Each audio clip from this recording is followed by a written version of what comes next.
And welcome into Week 9 Boom Bust Fantasy Football Show. We're going to break down some booms and busts at each position for this week's matchup.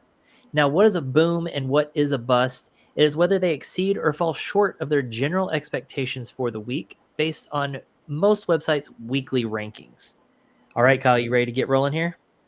Yeah, let's do the thing. All right. I'm going to start out with a bust. I know you don't like to start off on a negative foot, but we're going to go with Alvin Kamara, and he is playing against the LA Rams this week.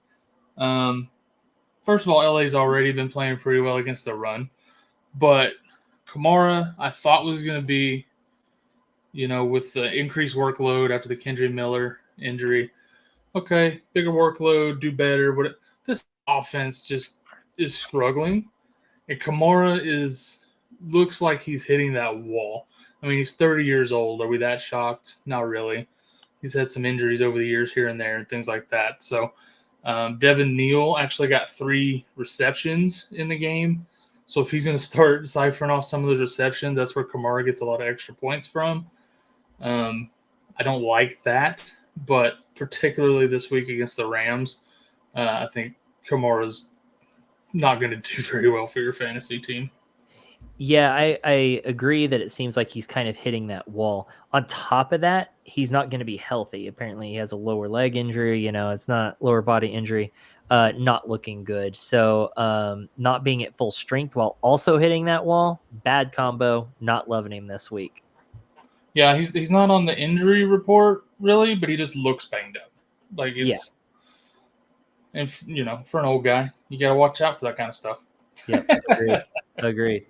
All right, who's next? Okay, we're going to jump over to the boom side now, and we're going to hit Kyle Monangai. And I feel like I might have had him on this list last week against Baltimore. Should have been good. Did not pay off. The Bears really crapped the bed in that game with no Lamar Jackson on the other side. However, this week they play an even worse defense in Cincinnati.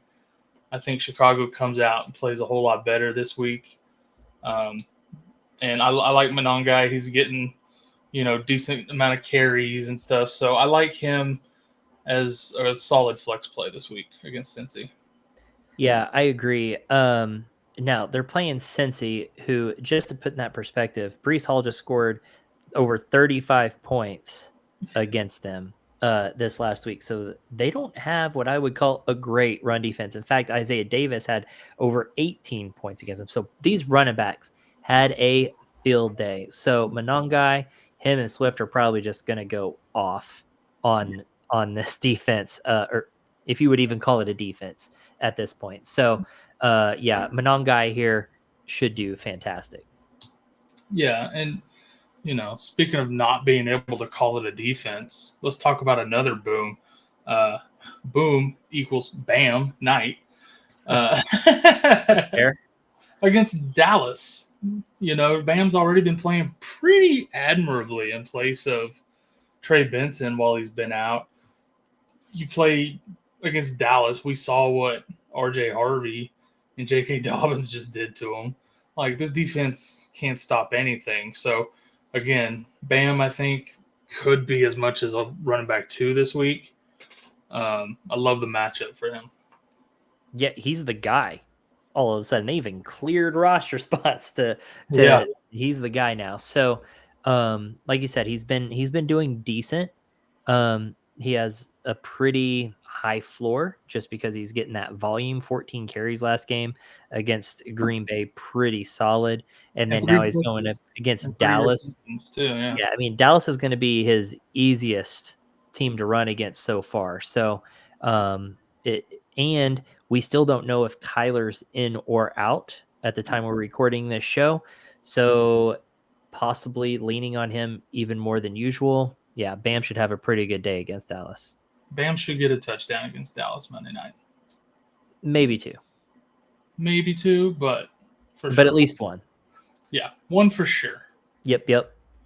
Okay, we're going to jump over to Jordan Mason in the bust column for 2 reasons. 1, Detroit's playing good against the run. Tough matchup there. But second, Did you see the debacle this weekend with Minnesota just not running the ball?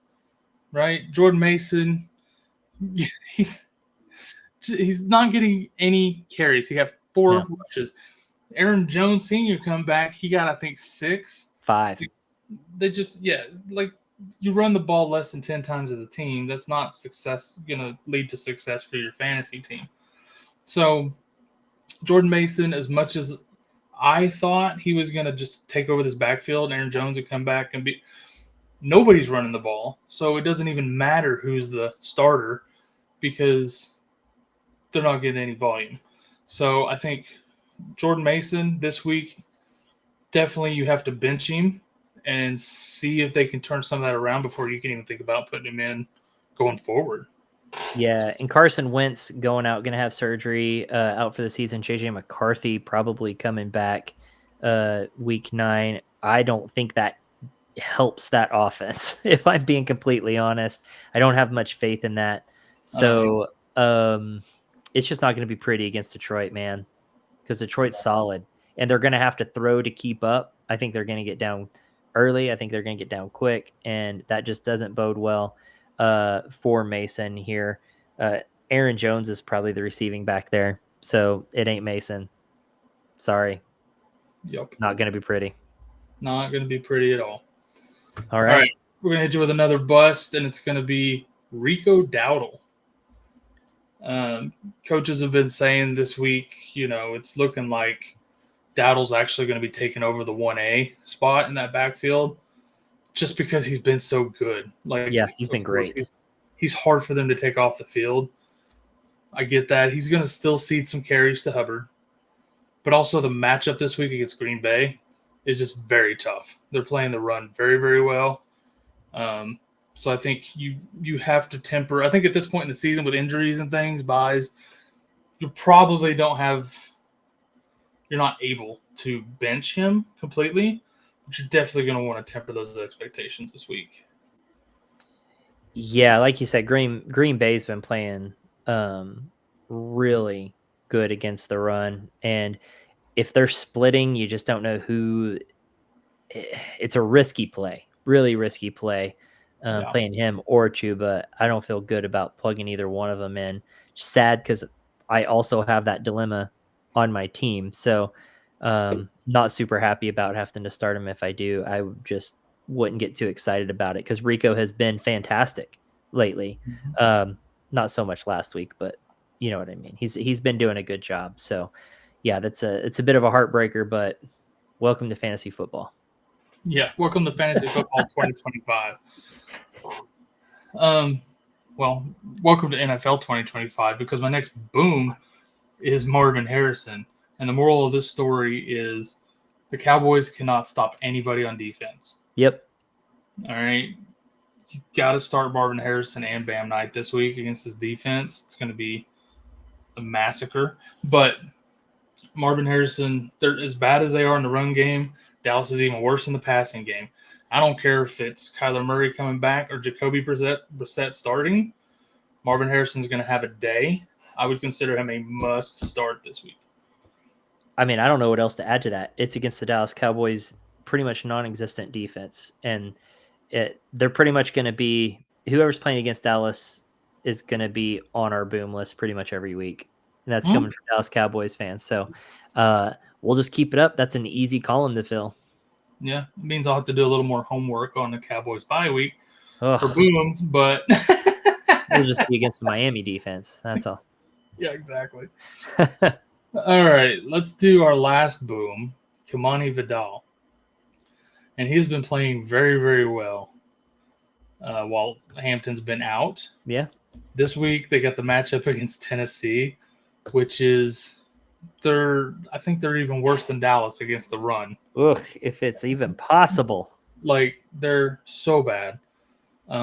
So you put that combination together, Vidal playing well, that offense as a whole playing very well against one of the worst rushing defenses in the league.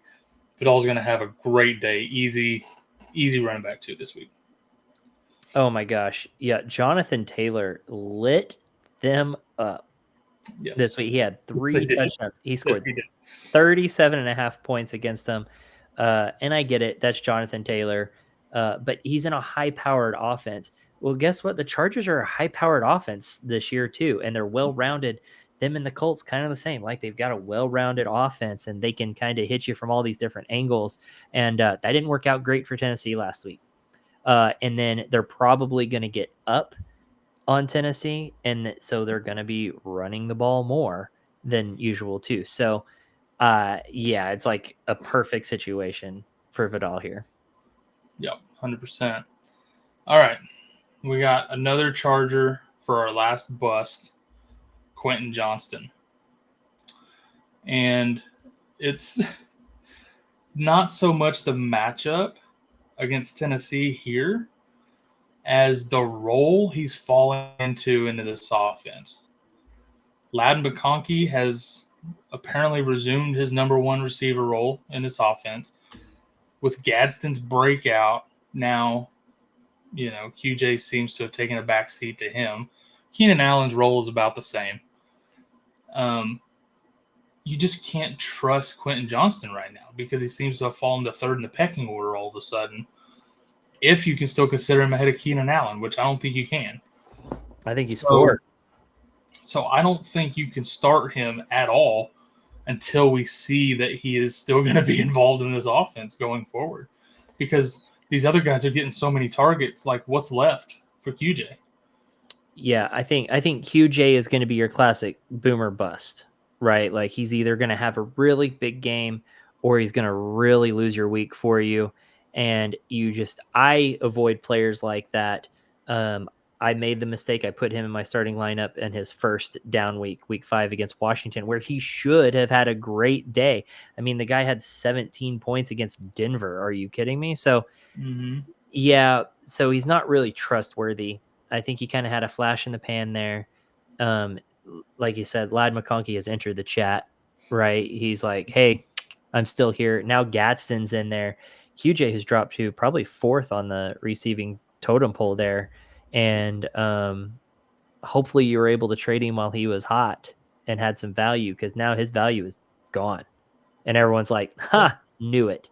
Knew it was just a fluke. And he's kind of proven that. And so until he proves us otherwise, I'm not trusting. It did feel a little bit like a scam the first part of the year, right? Like we were bamboozled a bit. Oh, it was a bait and switch, totally. In fact, I'm filing a report.